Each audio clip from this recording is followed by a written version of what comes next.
right, good morning, and thank you for coming this morning. I'm excited for the season.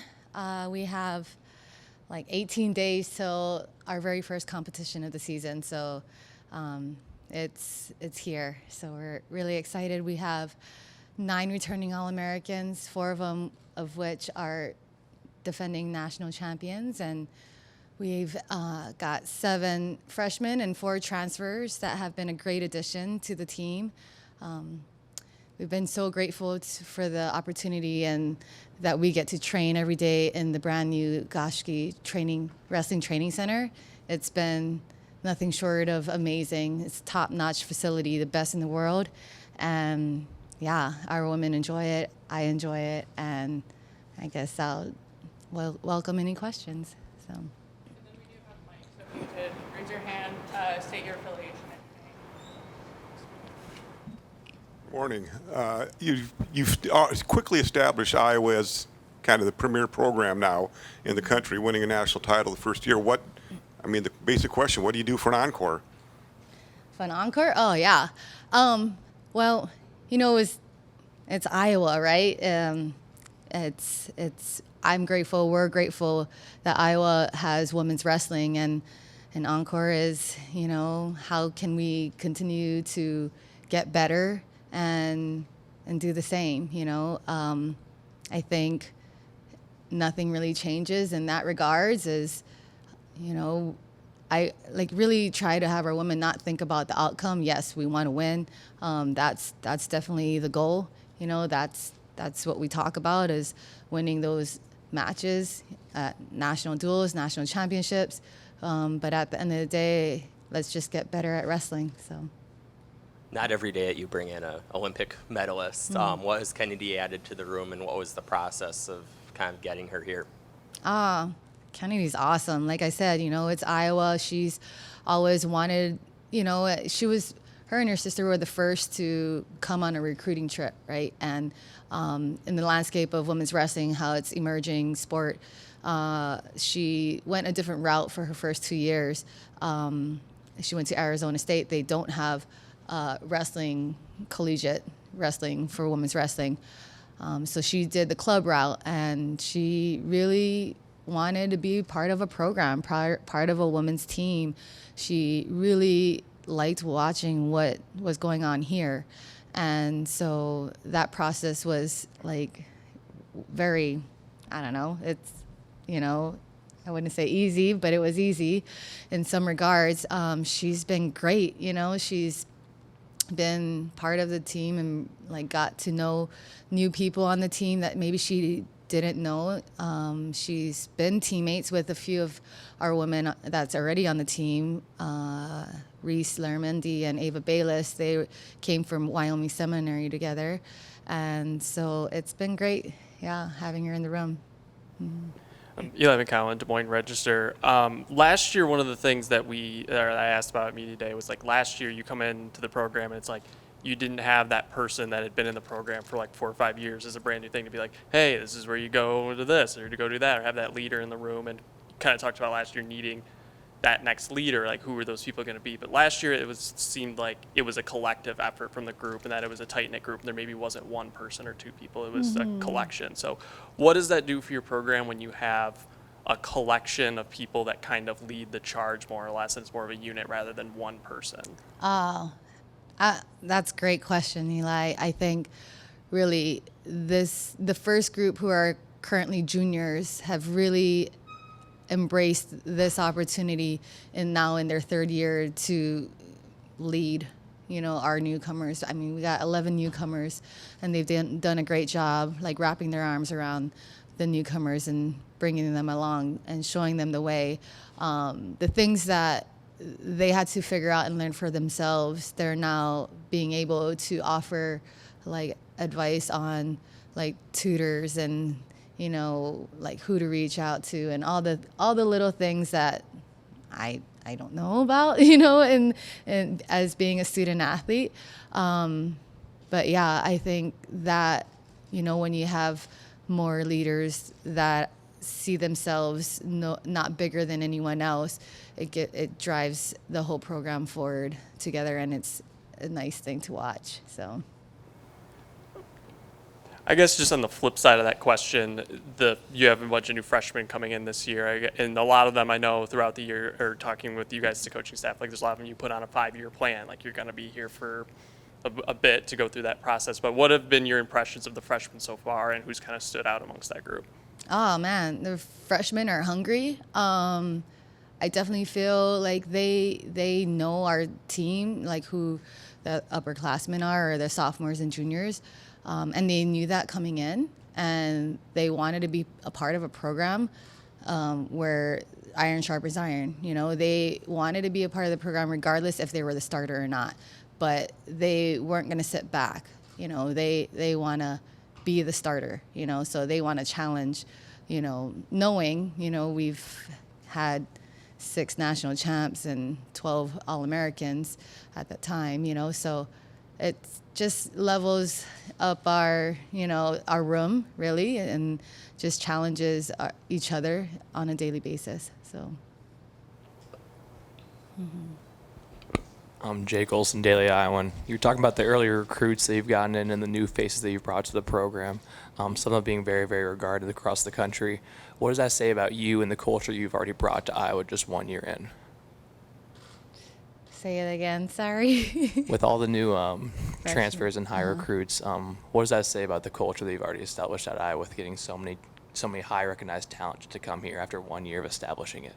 I think, I think they want to be a part of something bigger than themselves, and I thank the community and the fans and the supporters of the program, because our women do feel like they are fighting for something bigger, and I think the new people, the transfers and the freshmen, they want to be a part of that. So John Steppe with the Gazette again.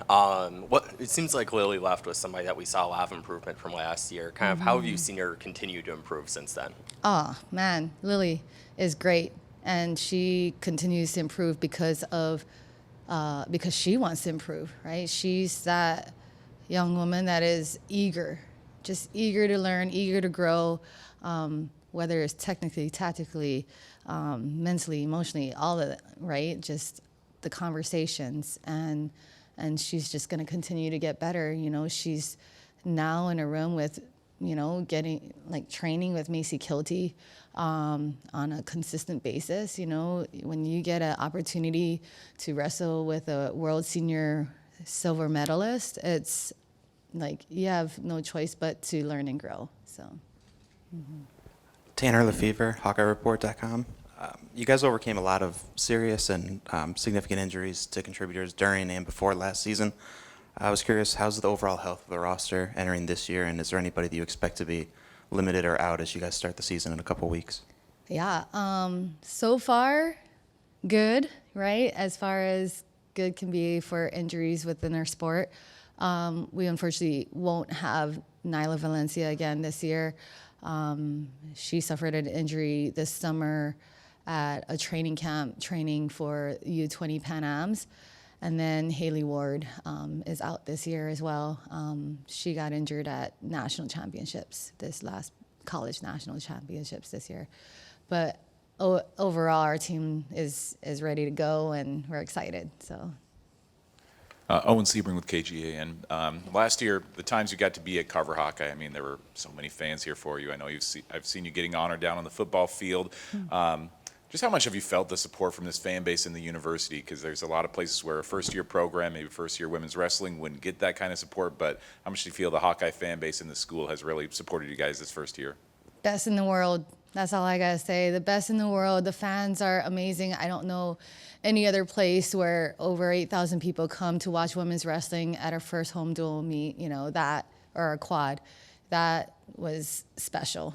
And I continue to hope that people will still come out and continue to support our women. And, and there's a lot of people who didn't know what they were watching in freestyle wrestling, and it was a great opportunity for them to see our women compete. at an international rules, like different than the men, right? So they're watching having a different experience than a men's duel.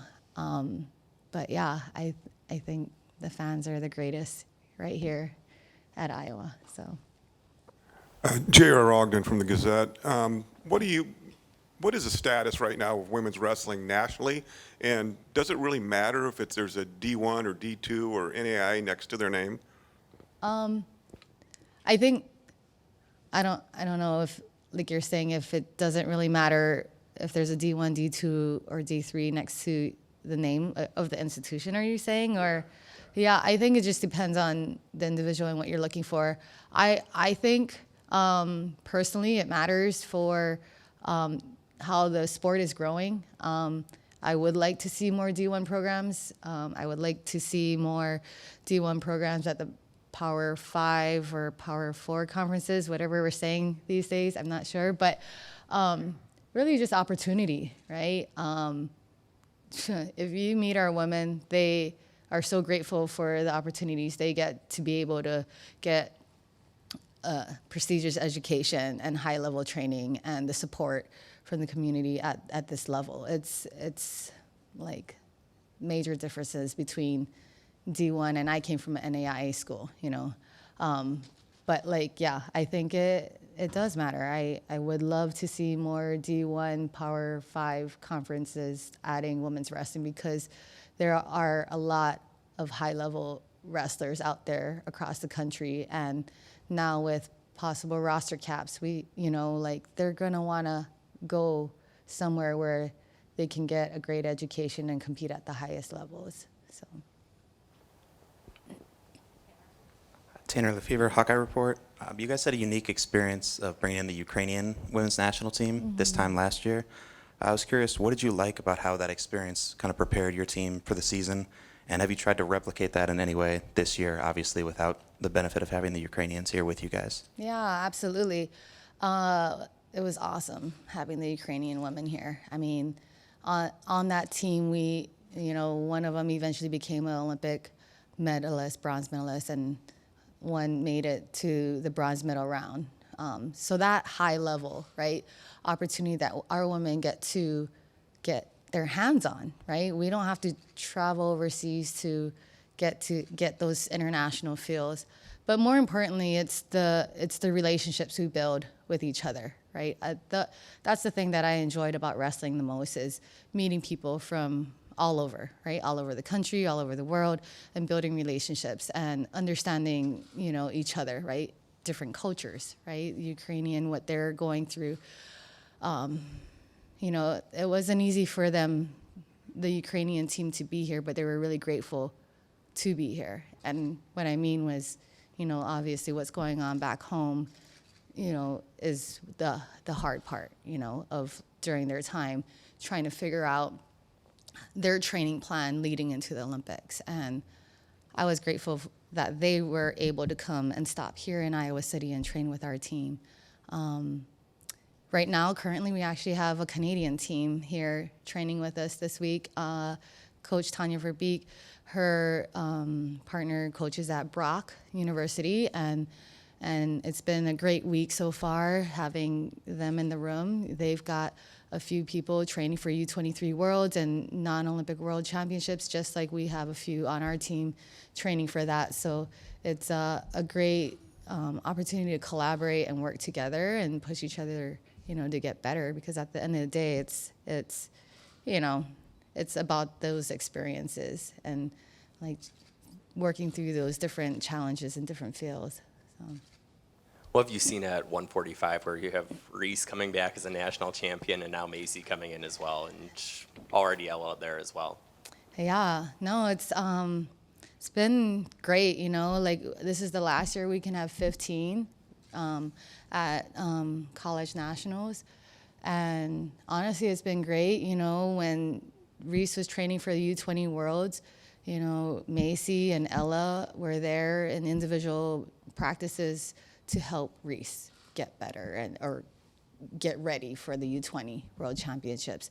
So it's been great. It's not easy, like how do you continue to elevate the bar is what it is. How do you raise that bar within the room and within and still keep making sure that we're still on one team, right?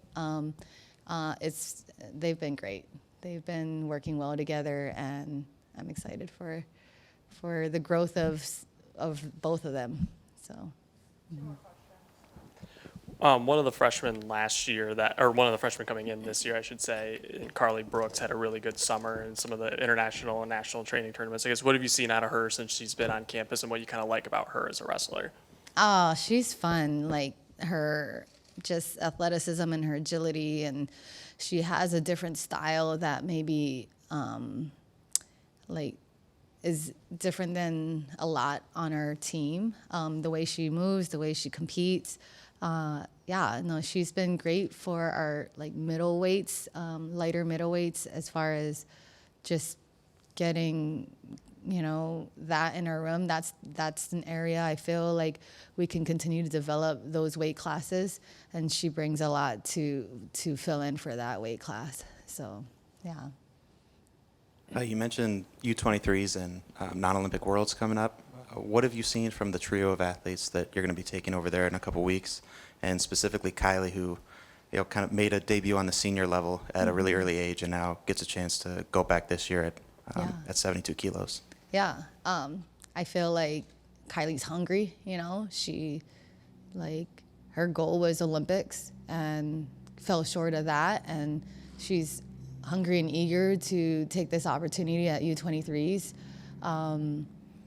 Macy Kilty, this is her last opportunity at a U23 World gold medal. She took second last year, and so that's on her mission, right? To go get that, be on the top of the podium. And then for Sky Reeland, great experience for her. She represented Team USA this summer at U23 Pan Ams, and having another opportunity to go and compete and get after it at the world level. So excited for all three of them. And it's nice to have Hawkeyes in 3 of the 10 weight classes, at the U23 Worlds. So, yeah. Thank you.